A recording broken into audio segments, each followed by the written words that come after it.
We all know about the cost of living increase, and this is going to prove really challenging for practices and for GPs as well, for a variety of reasons. So, in this episode, I've invited some really amazing and learned friends of ours from the Medics Money podcast to talk about ways to save you money. Let's take enhance your primary care and learning.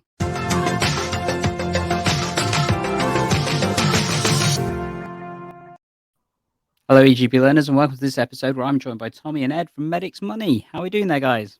Cool. Yeah, good. Thanks. How are Yeah, you? good. Awesome. So we're recording this on a Thursday afternoon. Ed's just finished clinic, and apologies if we're all a little bit wan because it's been busy, hasn't it? But at the same time, we know that there's lots of challenges coming to all the GPs across everywhere, and basically one of the key ones that many of us are worried about is the cost of living increase. It's going to affect our patients, and it's going to affect us as well. So we thought it'd be really useful just to share some simple hints and tips, and possibly some even more deeper ones, just to try and save you some money and make your practice and yourself a little bit more effective in terms of the financial challenges. But before we get started, I'd love for Tommy and Ed to introduce themselves because there may be some people out there that haven't come across them. And if you haven't, do check out their platform, Medics Money, because it is awesome. How about we start with Tommy? Oh, that's really kind, Gandhi. It's great to be back on your awesome platform as well. And I'm sure there's plenty of people that haven't heard of us. My name's Dr. Tommy Perkins. I'm a GP partner and one half of Medics Money. I've also got my Duke of Edinburgh's award. I mean, I always have to flesh out my CV a bit because Ed's got a massive trump card, which he's about to play right now. So I'm Ed. I'm a salaried GP down on the South Coast, and before that, I was a chartered accountant and a chartered tax advisor. So I'm using those skills at Medics Money as being the other half of it to try and help all the doctors out there. And if you haven't checked out their platform, I would highly recommend it. Just their simple guides will absolutely save you a fortune if you haven't looked at them, particularly if you're a newly qualified GP. And I know you guys have also been doing an amazing new to GP partnership course, which Declaration of Interest I have been part of, but it's still pretty awesome. Did you want to tell us briefly about that? Sure, yeah. So, well, thank you for your kind words about the course. And yeah, it's been incredibly popular. I mean, I guess it started because, as you know, we get taught plenty of clinical education, but almost no information on how to run a business. And when I became a partner, I was fortunate enough to be surrounded by the best experts in the business at Medics Money, including Ed. And I felt like I was on cheat mode, basically, because I sort of learned everything in fast forward motion. And that really helped me because honestly, I had very little business training during my GP training. And so we just tried to replicate that for as many people as possible. And we have over 200 people on our course now. We have an online community, a private community where all the experts are. It's an amazing space. And we're helping our colleagues and it just feels amazing. So we cover a wide range of things, not just the finances. Of course, finances are important, but we also talk a lot about well-being, and it's invaluable to have you along for your tech enhanced tips, which is always one of the most popular sessions and is indeed part of the first session. So yeah, thanks for your support. Thanks to anyone who's come along or told their friends about it. And the other thing I just wanted to flag up is the course can be funded by the new to GP partnership money, and GP partners can get that, and physio partners can get that, and practice nurse partners can get that. But practice manager partners have been excluded from that scheme. And that really annoyed us. And it annoyed us so much that Ed let me spend a lot of Medics Money's money on fully funding 2 places for practice manager partners on the course. So yeah, IGPM, the Institute of General Practice Management, are sort of sorting it out. So just email info@igpm.org.uk if you are a practice manager partner, because it's crazy that they don't get the funding. And that's just our small way of trying to help out along the way. Well, that is awesome. And definitely working with the IGPM, they're doing some amazing work. Many of you people probably remember their viral video that basically went around about, some of their receptionists being told to die or something like that, if I remember rightly. And yeah, if you want to check their platform out, we'll put the links to that down below in the show notes and stuff so you can check them out, as well as the link to the course if you are interested in joining. If you do so, just mention EGP Learning when you do that for me. Thank you. But we're talking about partnership in particular. There are ways that you can save money as a GP going into a partnership. Definitely the new to GP scheme in terms of there's the 20,000 golden hello or whatever you want to call it and stuff. But there's also the training budget, isn't there, Tommy? Yeah, that's right. So as you said, 20,000 golden hello, pro rata, and then not pro rata, 3,000 training budget to spend on a course like the Medics Money Partnership course. So yeah, there's money out there to get this training. Our training is as accessible as it can be. The course is online. If you can't make the live sessions, you can watch the replays, ask questions anytime in the community. So the money's out there. Unless you're a practice manager, you just got to go get it. So yeah, all the information on how to apply, who's eligible is down below. And there is also this year some PCN funding as well. So if you're not a new partner and a bit long in the tooth like me and Gandhi, few wrinkles, then there's also PCN funding. So check out the link and yeah. Awesome. So if people were joining partnership and they were looking at the finances and stuff, obviously we know that the next few months are going to be really challenging across the board. Cost of living increase, fuel increases, staff pay rises. There's so many challenges coming our way, particularly when you're running a practice and stuff. I mean, Ed, I know I've probably missed a couple. Are there any that come to mind for you that aren't the ones I've just mentioned and stuff? No, I think you've hit the nail on the head there. Really, at the moment, I mean, with inflation hitting 10.1%, and very soon allegedly going to hit 13%, and I'm sure there'll be some rated interest rate rises after that as well. So the prices of everything are going up, but as you say, energy, that's definitely a big thing at the moment. But most bills are going up at the moment, so it's a real tough time out there. And if we were trying to explain this to the people who aren't aware of what the impact of inflation is, why is inflation such a problem, and specifically why is it a problem for GPs? Yeah, so I mean, inflation is a problem for anyone because it's essentially the rate at which prices are rising, and you can think about it in terms of how much would a basket of goods kind of cost you at a certain point in time. Okay, so it's every time you hear the word inflation, it's over a certain time period, and the way inflation works is if you had, let's say, if you bought £100 worth of goods in, let's say, January, they might cost you £110 now. So everything, because of inflation and the fact that prices around the economy are rising, the actual value of goods is also, the amount you pay for goods is going up. So if you take a typical basket, inflation means that you're paying more for that basket in the future. I'm sorry, by the way, I've got a cat here that's trying to jump in on the podcast. Try to get him out of the way. Yeah. Okay. And I believe that there are some additional challenges that face GPs when it comes to inflation and that really fun, interesting stuff that we all look forward to when we retire, and that's our pensions and stuff.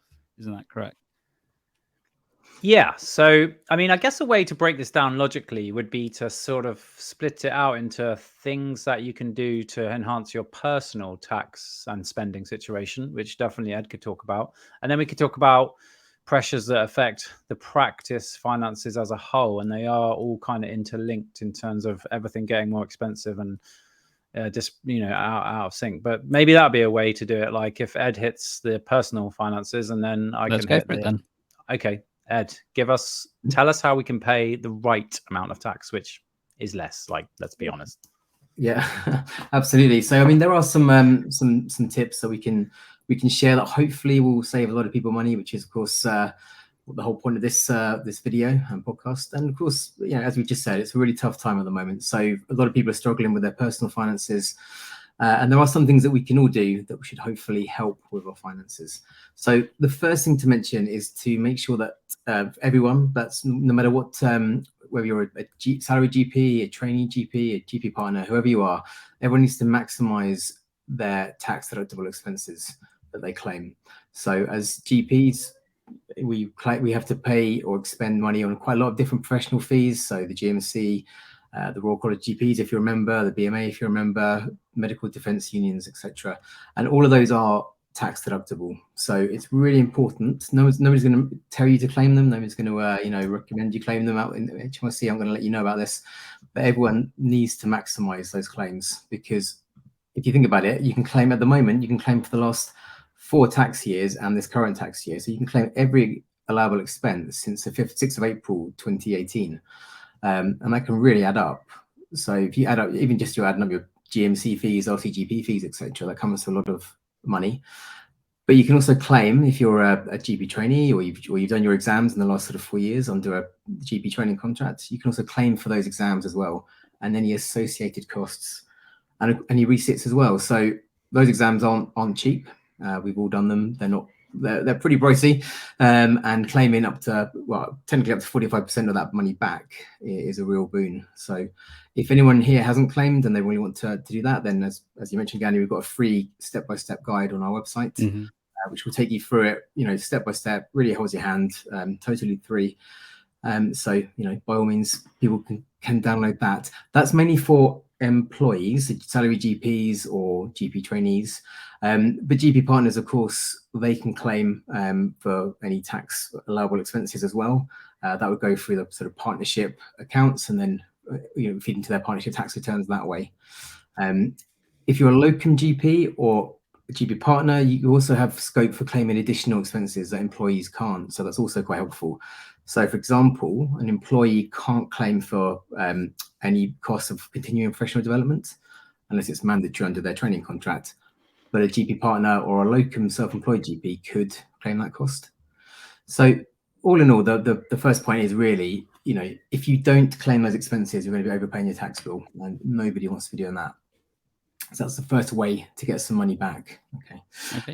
The second thing is, it really relates to employees. Okay, so not GP partners for the minute. But if you're if you've just become a GP trainee or you just moved within GP trainee, unlikely, but if you have moved to a different trust, or you've moved in August to a GP practice from a hospital, you really need to make sure you're checking your tax code, because the tax code is, just for those of you who aren't aware, is the way that HMRC tell your payroll company or payroll department in a code format how much income tax to remove off your salary. Now, what often happens is, and it's particularly bad if you were an F2 and you've just become a GP trainee, for example, it's particularly bad in August when you've just changed jobs, because HMRC don't really kind of comprehend that we as doctors don't have 2 jobs in August. They think they see one pay slip up to the first Wednesday in August and another one after that, and think we have 2 jobs. And they often change the tax code for the second, your main job, and make an emergency tax code, which usually takes away all your tax-free personal allowance, and hence you overpay tax. So it's really important to check that. And if anyone sees on their main pay slip any codes that say D0 or 0T, it usually means HMRC think you don't deserve a personal allowance and don't deserve that tax-free income that you should be getting, and hence you overpay tax. So for anyone in that position, they really need to be checking their tax code. And that also applies to Delta 0 and 0 Tango, correct? Yes, yeah, that's it. Yeah, that's it. So and a lot of people as well, if you locum, if you're a salaried and you do various locum jobs, again, HMRC may get confused and use one of those codes. So just really important to check your tax code, because if that's wrong, you're going to be significantly overpaying tax, and nobody wants to be doing that. I once worked in one of my pediatric placements, and one of the consultants there had a D0 code in her payslip for ever and ever and ever. And when she showed me her payslip, which sadly she covered up the amount, so I couldn't see how much she was earning, but she showed me the tax code, and I thought, wow, you're going to get so much money back. If you had no tax-free personal allowance for that long, then you're going to get a lot of money back. So it's definitely worth, whoever you are, checking into that. Okay. Another thing, and this is something that a lot of people aren't aware of, is it's very easy for, again, mainly employees, but it can affect GP partners as well, or locum GPs, but it's very easy for us doctors to overpay national insurance as well. A lot of people don't really know about this, but national insurance should technically be capped in some way, because up to £50,270, you pay one rate of national insurance, the bulkier rate. So, for example, for an employee, that's 13.25%, and for a self-employed person, that's 10.25%. But once you get above £50,270, that national insurance rate should be 3.25%. Okay, so what you should do in the ideal world is take every single source of income you have, put them all together. The first 50,270 would be taxed at, well, charged to national insurance at a certain rate, 13.25%, say, and then the excess is charged at 3.25%. Now, the issue is if you have multiple different jobs, or if you have self-employed income and employed income, so the rates are different, or so on, the people that pay you may think that you only have that one employment or that one, say, self-employed role. So people don't apply. They should be applying that 3.25% to a lot of your income, but because nobody sees what's going on elsewhere, they may be charging you 13.25% or 10.25% if you're self-employed. So it's very easy. If one hand doesn't know what the other hand's doing, it's very easy for your national insurance bill to be increased.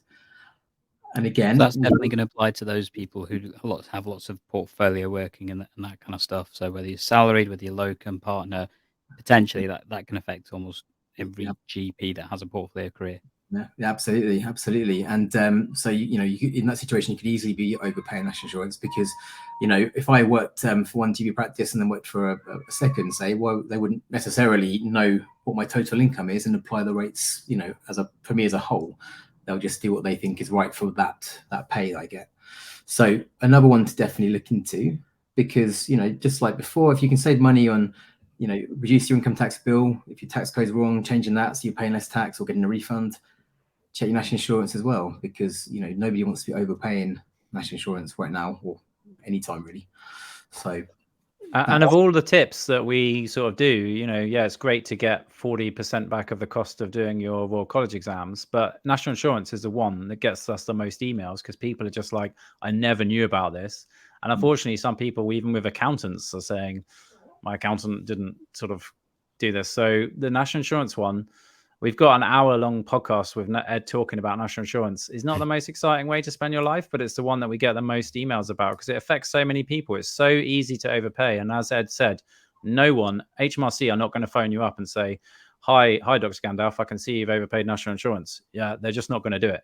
You've got to do it yourself. So yeah, that national insurance one is a good tip, if not the most riveting, if I may say so myself.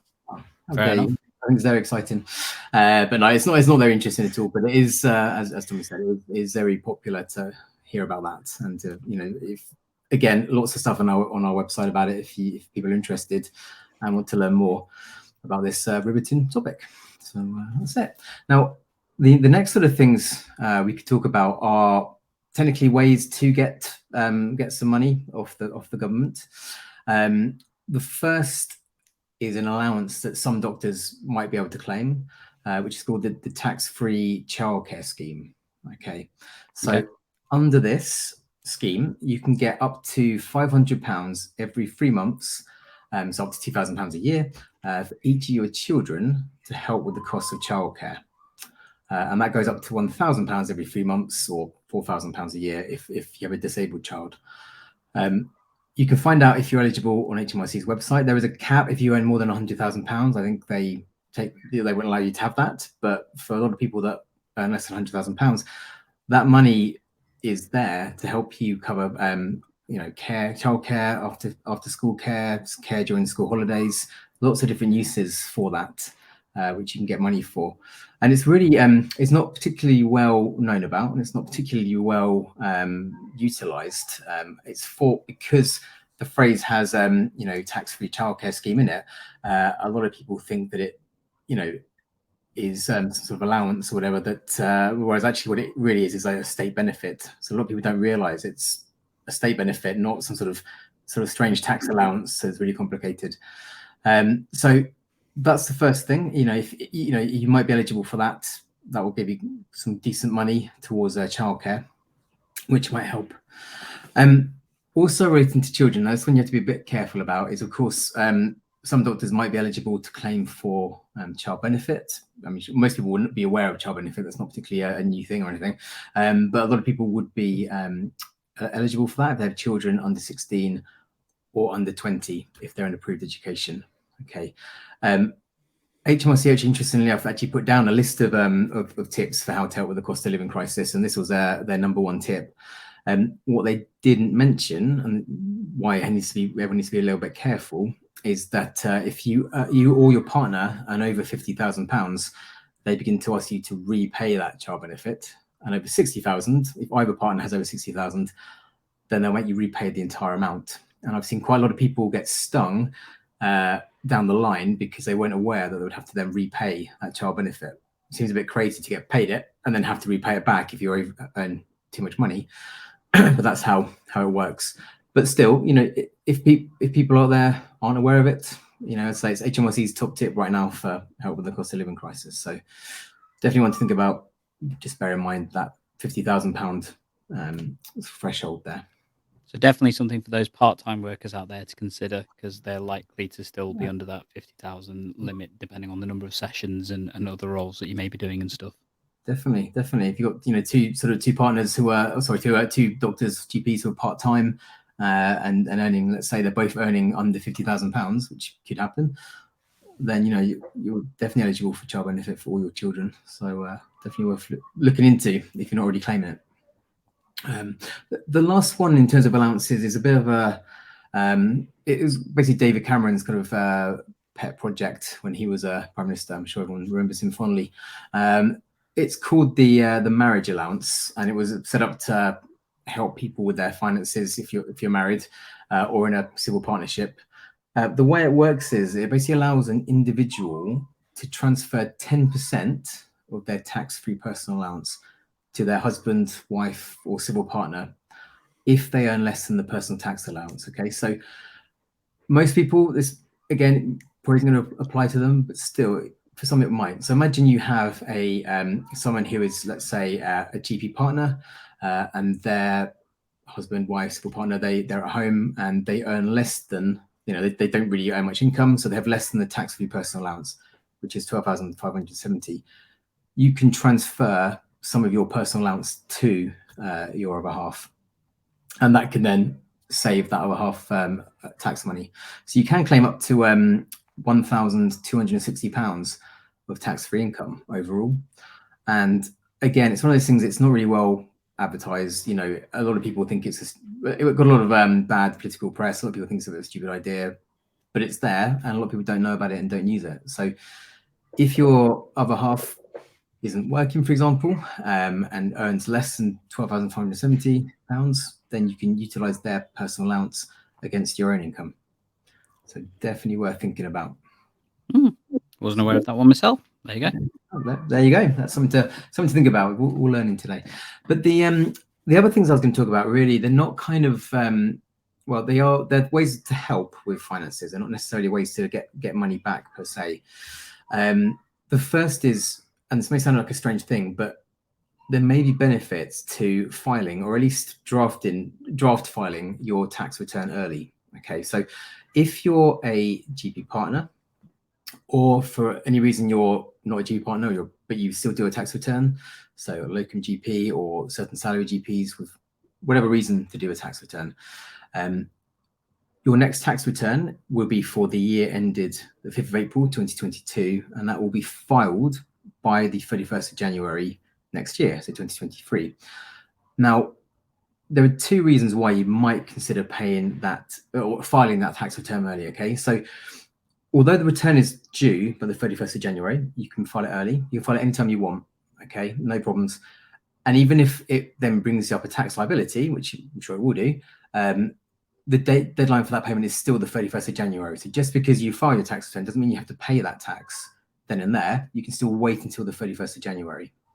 Okay, the reason why this is useful is twofold. First of all, it just helps people budget, helps people plan. If they know what their tax liability is going to be in January, now in August, that can help people, or September, sorry, that can help people to budget for that. A lot of people get to the 31st of January, file their tax return on the last day, and maybe one of those people, and then find out, they've got quite a big tax bill, and then think, oh God, how do I get that money? So, it's a way to help prepare for that. Okay. Now, more importantly, in terms of helping money-wise, is a lot of you guys will be aware, a lot of your viewers will be aware of the payments on account system, which is basically how HMRC collect tax for self-employed individuals like GP partners, like locum GPs, etc. And as you guys will be aware, what they do is they take your tax liability in January, and they want their money in advance for the next tax year. So they would take 50% of that tax liability that you've just filed, and ask you to pay that then and there as well, and then another 50% in January. So if you imagine a situation where, let's say, a locum GP had a tax bill of £10,000 due by the 31st of January 2023, HMRC will say, okay, yeah, you owe us that historically, that £10,000, we'll have that, thank you.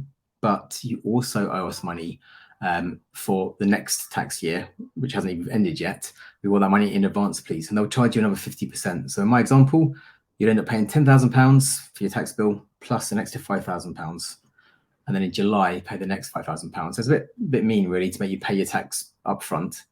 But they don't want to wait a whole year. They're too eager for that money. So they want it now. Now, why is it useful to file this a little bit earlier? Well, if you think about it, what they're doing, HMRC don't have a clue what your future tax liability is. They just don't know. So what they do is they make an assumption that it's going to be exactly the same next year.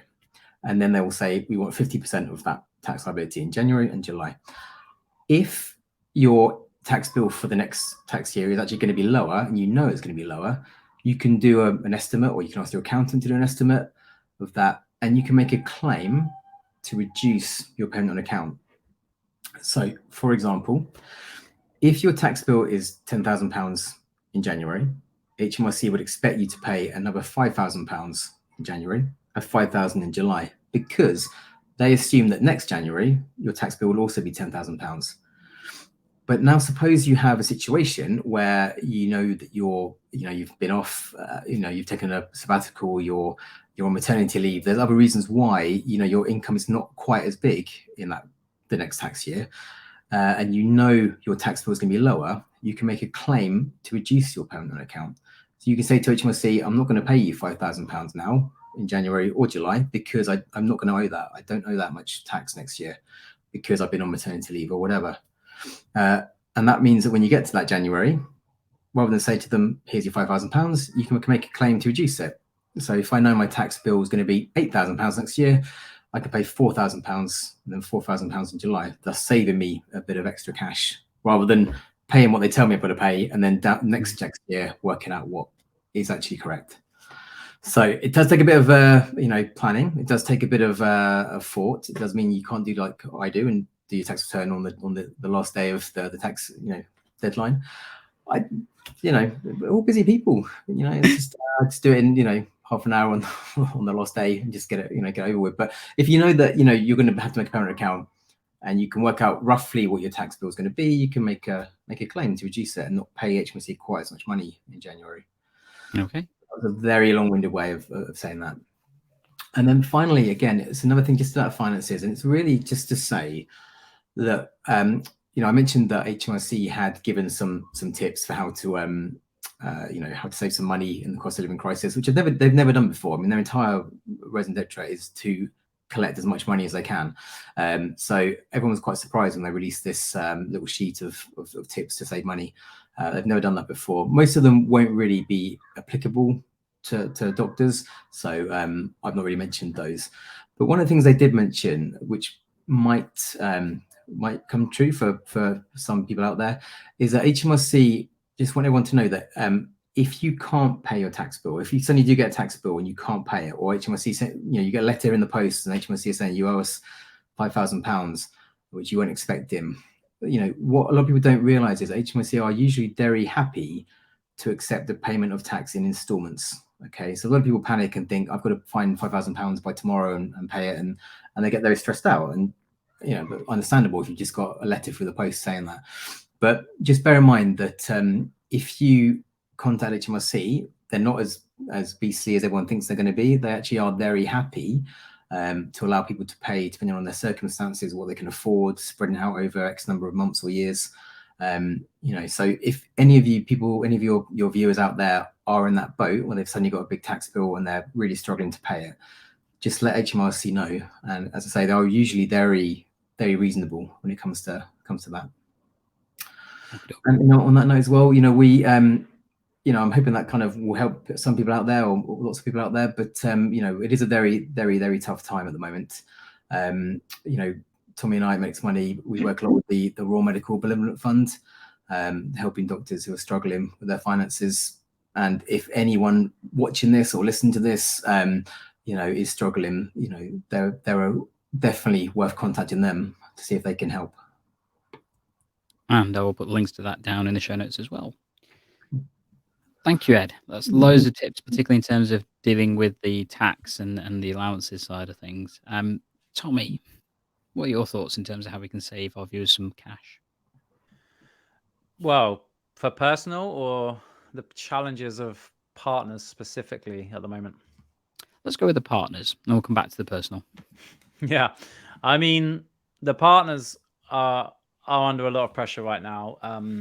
I know we're trying to steer away from tax, but the first thing I've got on my list for pressures on partners is national insurance, because that's going up. Isn't that right, Ed? Mm-hmm. The national insurance rates are going up, or Yeah. they've just gone up in April, so they're up at the moment by 1.25% across every single rate. But then recently they've just increased the threshold at which you pay national insurance as well to try and help a little bit. So they're still taking more money than they're giving back, but a tiny bit of help. Yeah. And obviously, we talked a lot about interest rates and inflation. So interest rates are going up. So for those partners that have a loan to own their premises or whatever, then the interest rates are going to be going up on those as well. So borrowing costs are going up. National insurance is going up for partners. In terms of national insurance, I'm not aware of anything that we can do about that. But and Ed, feel free to correct me. But loans, there are a few things that you could do for loans. So if you have an unsecured loan to buy into your premises, then you could look at securing it. And there are ways that you could do that. And a secured rate would generally be lower than an unsecured rate. So if you've got an unsecured loan to buy into your premises, just have a think about it, because the rates are going up. Global sum, which is what we get paid, went up by 3.5% this year. And inflation is currently what, Ed? 10.1%. So that, yeah. And I don't do maths in public, but Ed obviously does. So, I mean, that's a real terms pay cut, quite a significant one there. For global sums gone up 3.5 and inflation is 10.1. Yeah, absolutely. Yeah, big cut. Yeah. And then another thing I've got is, obviously businesses, GP businesses run on energy. We've got to heat them. So energy bills is going to affect GP premises as well. Another thing on my list is pension contributions. So you might be aware that pension contributions from the 1st of October 2022 are changing. And for higher earners, it's sort of good news, really, because some of the 14.5% rate is now 13.5%. So you might be thinking, oh, that's brilliant. And if you're a high earner, it is. But what you got to think about is that your staff, who probably low earners, their actual pension contribution rates are going up. So they're going to get less money in their pay packet each month because they're paying more into their pension. So that's just another challenge with staff. And obviously, massive can of worms, but you mentioned it, so I'll mention it. But if you're not aware of the issues with the CPI disconnect and the effect that this is going to have on your pension, it's such a specialist area. And that's why we have all the experts on Medics Money. Check out episode 104 of our podcast. But if you are, an older partner with a reasonable sized pot, you gotta check that out, because it's absolutely ridiculous. So that's all the ones I could think of, Gandhi. I'm sure there's a few more that we could throw in there. Well, I know lots of people are talking about how they may look at saving money, in particular with their practice income and stuff. I think, like you mentioned, if you've got any debt out there, looking at refinancing it would absolutely be a key thing. Potentially looking at your energy companies, and is there ways that you can start to save some money either by, changing companies or stuff. I know a lot of people keep saying don't change, that kind of stuff, but business rates are slightly different sometimes. So checking out what is available, and particularly looking at things like your local LMC buying groups and that kind of stuff, because they may be able to help you find cheaper alternatives. And basically just all your contracts that you may have, whether it's your photocopiers, your printers, all those kind of consumables, definitely worth, if you haven't done a review of those, and I guarantee there are going to be practices out there that haven't, have a look. You might be able to instantly, just with some housekeeping, save yourself, few hundreds, potentially £1,000 just by looking at some of those contracts, and the pennies will start to add into pounds and that kind of stuff very, very quickly. How you use your energy. So simple things: switch off the computers at night if you don't already do so. Stop wasting electricity. Aside from the fact that it's a green thing and absolutely important for us to do to protect our environment and stuff, it will save you money, which is nice, really nice. And if I remember rightly, and Ed, you can clarify this because I always get mixed up with this. There's something about staff kind of like Christmas parties and that kind of stuff that actually has a tax benefit if you use them and things. So, we have got a ridiculously tired and exhausted and shattered workforce. But sometimes the practice, event and that kind of stuff can actually be more tax effective and beneficial. And also it's great for your staff. Am I right or am I wrong there? No, you're absolutely right. I think it's up to £150 per employee per year, I think. I think you can split it as well over different events. So it was originally because HMRC wouldn't allow any staff entertainment, and they got called misers and Scrooge for not allowing any Christmas parties. So they kind of relented and said, okay, you can have a bit of money for the Christmas party. And I think now the rules have changed again, and you can actually spread it over different celebrations. So yeah, definitely worth looking into that. Mm-hmm. And I guess if we're going personal, just to kind of my top tips in terms of helping people out there, there's two things I recommend everybody has a look at. And they're really simple because these are things you can use no matter whether you're a GP, whether you're a practice member, staff, it doesn't really matter. So number one is cashback websites. I'm a big fan of those. In particular, I've been on one in particular, so Quidco, for several years. Over those years, I've probably saved myself about £2,000 by using it, and that's just by doing the shopping and the stuff I would have done, but just with a little bit of pre-work and finding the rates that mean I get some cash back by using their sites and just making sure I've cleared my cookies and all that kind of stuff on my browser and things. So buying things I would have bought anyway, but just getting a little bit of cash back by just using their site and stuff. There's various other ones. I think there's Top Cashback and other kind of browser tools and stuff that you can get. Those are the ones that commonly love. Honey or that kind of stuff to shop around for better prices. But the one that absolutely everybody in general practice can definitely use, and I would highly recommend using, it is the blue light card.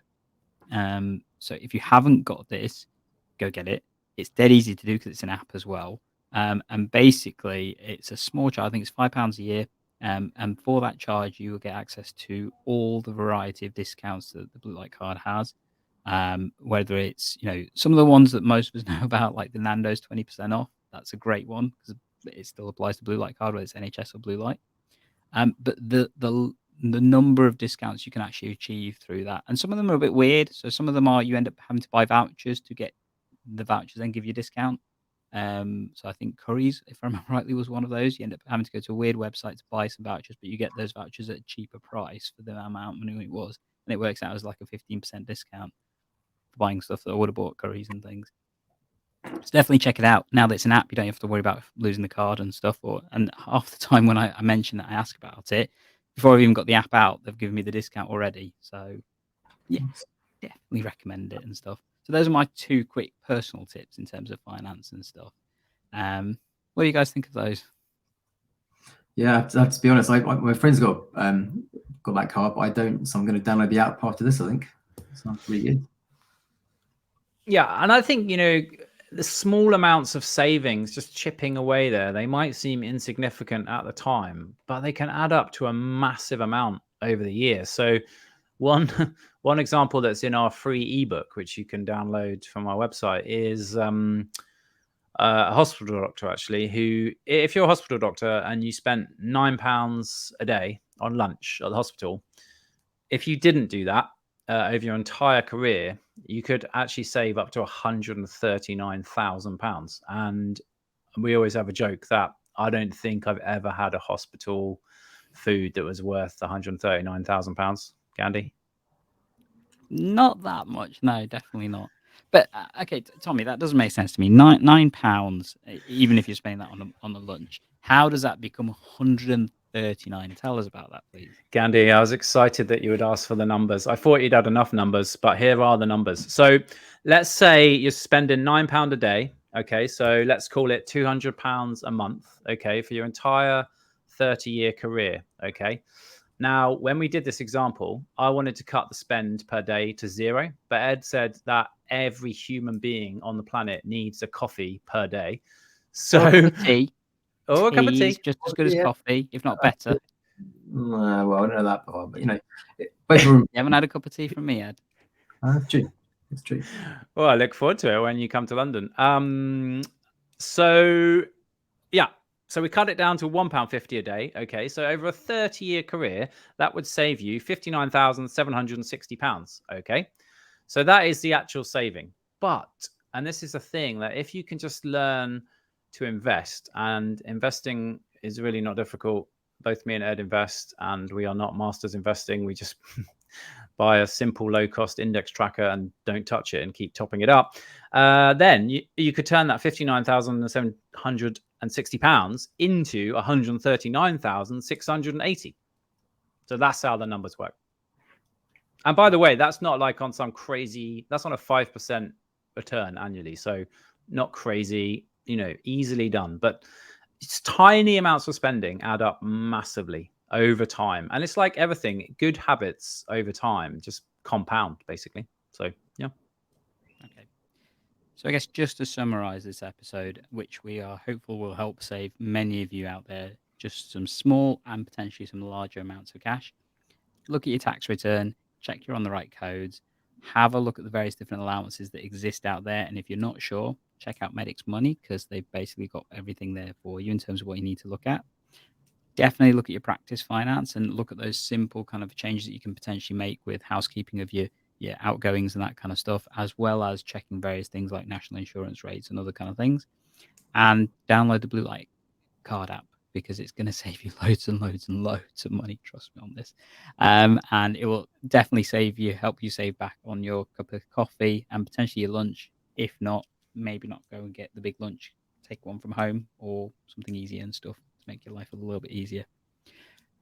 Thank you guys for that. I think we've covered loads of stuff. And as I mentioned, we'll stick all the links and stuff down in the show notes for everyone to have a look at. And as always, if you want to contact us, feel free to do so. I'm at EGP Learning, and I know Tommy and Ed are over at Medic's Money on Twitter, I believe, as well as on Facebook and the website, which is absolutely awesome and stuff. And as always, we're here to help tech enhance your primary care and learning. We'll catch you in the next episode. See you later.